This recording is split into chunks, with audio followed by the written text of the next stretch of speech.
Howdy folks, welcome back to the channel, Genesis here. Today we're going to talk about an IEMs that I have been waiting for a very long time, the Symphonium Helios.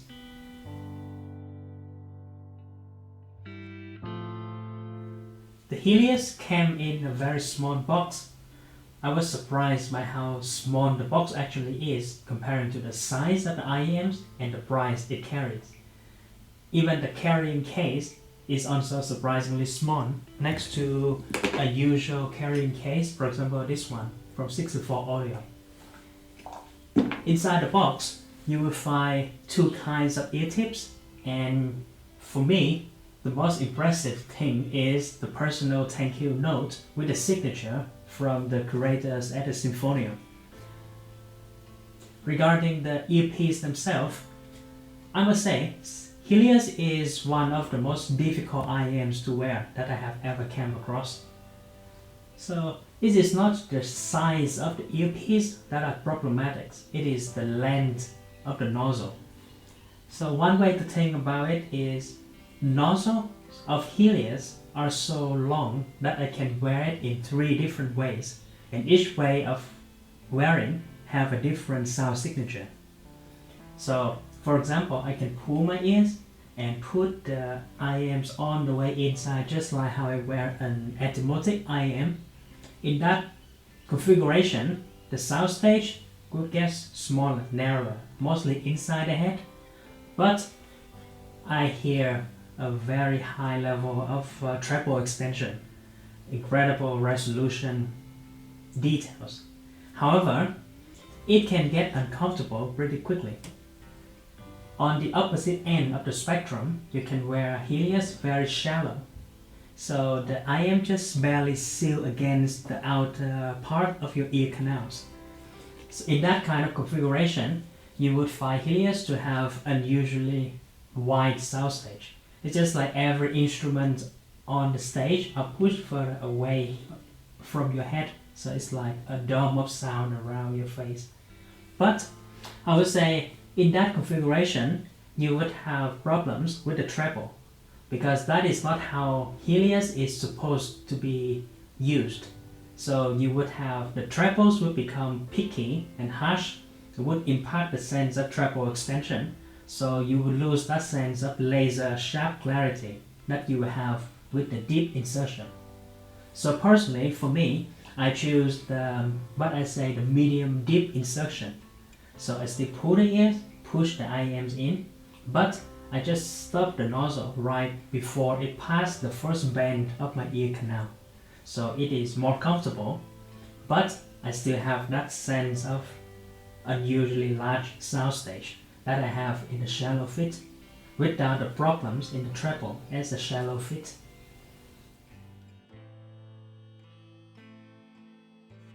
So personally, I would describe the tonality of Helios as U-shape. So that means we have a very flat neutral mid-range, and then we have boosted in the upper treble region and boost in the sub-bass region. So what does that mean in practice? Let's talk about the mid-range. When I hear an IEM having neutral tuning, I would think of having an IEM having relatively flat lower mid-range and a strong emphasis in upper mid-range, the ear gain region. So that means female vocal would have more emphasis, would feel brighter, more vibrant. But at the same time, because of the strong contrast between the lower mid and upper mid-range, if I turn up the volume to hear lower mid-range so that the mid-range doesn't feel thin, then I would have kind of shoutiness, kind of like the vocals are a little bit too loud. If I turn down the volume for the upper mid-range to be acceptable, then usually I would find the lower mid-range to be a little bit too weak. So some lower instruments, female vocal would lose the emphasis, and the overall representation would feel thinner. But that is actually not the case with the Helios, because Symphonium and their collaborator Subtonic has done some very interesting modifications to the tuning. So one of the most interesting things to me is that they pull down the upper mid-range. So it's not the usual 10 to 12 dB boost like the Harman target. They pull it down to around 8 decibels. So that means the contrast between the lower mid-range and the upper mid-range is reduced. So I didn't run into the problem that I mentioned previously. So to me, the mid-range feels neutral. Reference doesn't have emphasis on the upper, it doesn't emphasize the lower part. So is this a good thing? I think it depends on your taste, because on one hand you would have most every instrument would feel correct and neutral, but on the other hand, because Symphonium has pulled down upper mid-range, you will find that some female vocals doesn't have that kind of shimmering, that kind of vibrancy that you usually expect when you listen to something like the Blessing 2. And at the same time, because the low mid-range is flat, in fact they even reduced the frequencies around 250 Hz, the lower mid-range. So you will feel that the Helios might sound cold. It doesn't give the coloring a little bit of warmth and coziness to the tonality of all the instruments and vocal. So pick your poison. Do you want it to be correct or do you want it to be interesting?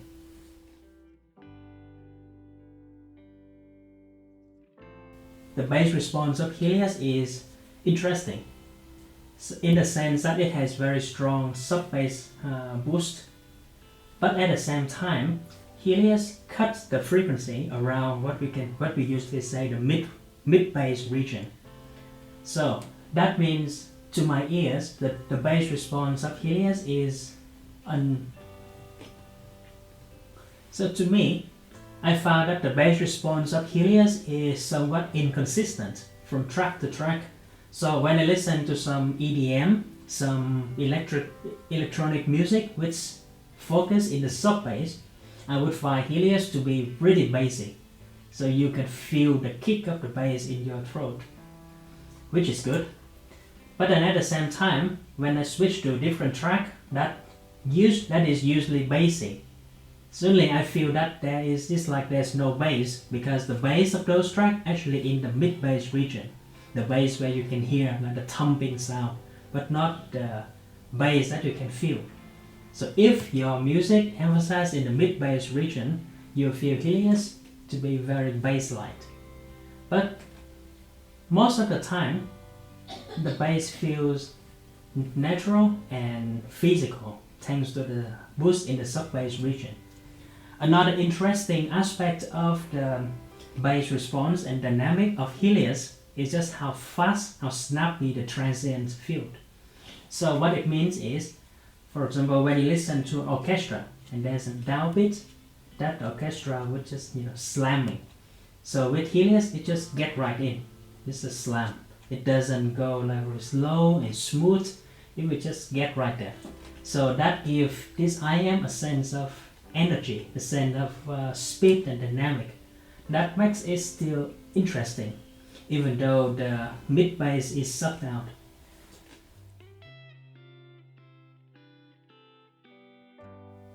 Now let's talk about the treble. So as I mentioned before, how you perceive the treble response of Helios depends a great deal on how you wear it. When you wear it very deeply, or at least medium deep, you will feel that the treble is smooth, so it doesn't introduce additional sibilance or harshness to your music. At the same time, the treble is very extended. So that means, for example, when you listen to a violin recording, you can hear the reverb of the violin in the concert hall when the music was recorded.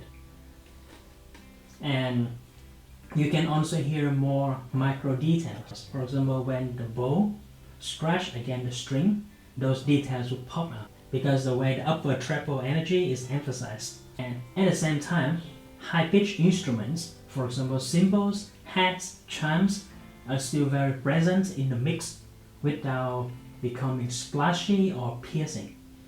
So, in summary, the treble is present, not harsh, and is very well extended, provided that you wear it correctly.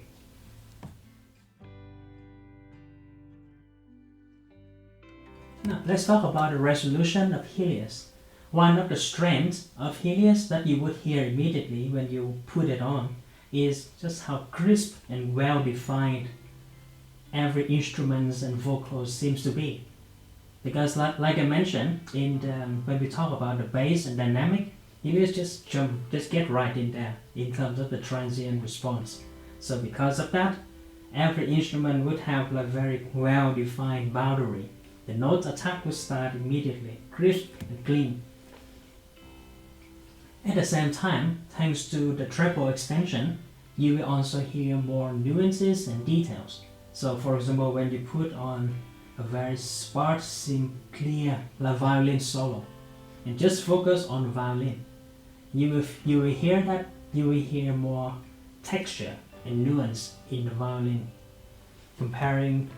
And it was very clear when I did the direct comparison between Helios and the Blessing 2. The resolution of Helios only shows some weakness when I compare it against very high level performer, for example like the 64 Audio U12T. And only when I compare the texture and nuance of the mid-range, like for example that violin recording that I mentioned. Just zoom into the violin, focus on the texture and micro details of it. I heard that the 64 Audio has a little bit more details, a little more information in the mid-range. But when we look at the whole recording, just how precisely and crisply everything is defined, Helios does an excellent job on that aspect.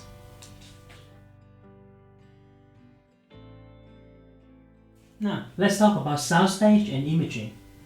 As I mentioned, the stage of Helios depends a great deal on how you wear it. If you wear that as deep as you wear an atymotic IM, the stage of Helios is exactly like what you would expect from an average IM. So that means mostly it is restricted within your head, but sometimes, depending on the mix, some instrument can pop out from outside the shell. If you wear Helios in more shallow way, then the whole stage would stretch out more to the side. Another strength of Helios is just in terms of how precise it plays the instrument on the stage, especially from left to right. And when instrument appears nearly at the same place, then Helios also does a very good job as layering them. So it means that you feel something closer, something further away, rather than they mesh together when they are placed at the same place on the sound stage. So for example, when I listen to the violin solo, the separation between the violin and the reverb of the recording horn in the background is very strong. So the violin here, then the reverb is here.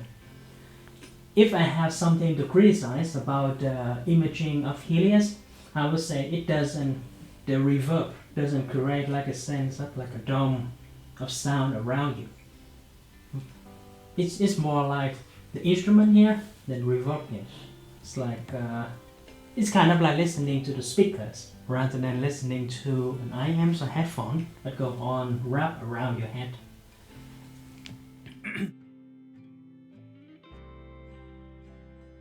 So in summary, Helios is a very cleverly tuned IMs.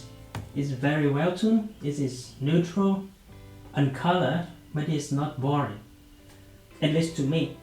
The strength of Helios is how fast and snappy it is in terms of the transient response, and also that great treble extension that makes everything very crisp, very clean and detailed. The soundstage is also generally decently sized, especially if you wear it a little bit shallow, not all the way in. To me, the biggest problem of Helios is the suck out in the mid-bass and the lower mid-range region. So it makes, like I mentioned, inconsistent in terms of the bass response between different tracks. And also the fit is very challenging. If this is your first IM and you're still learning how to wear it, Helios might cause a lot of problems for you. And at the same time, the lack of coloring, that means no extra warmth, no extra vibrancy for the vocal, can be utterly boring if you are looking for something that does a little bit touch up to your music, if you know what I mean. So in summary, to me, Helios is a very good sounding IMs. In terms of the preference, for me, it would be something that I would daily drive if I have it in my collection. Now, would I recommend it? It depends. It really depends on whether you enjoy a more flattish reference kind of tuning. If that is what you want, and you are experienced with wearing IM, so you can try different kind of fitting to try to work with it to get the most out of it, I think Helios is a good option. But if you are looking for something with more coloring, something with, something that has opinion on your music, then there are plenty other options out there. Well, that's it about Helios. Thank you for watching, and I will see you next time.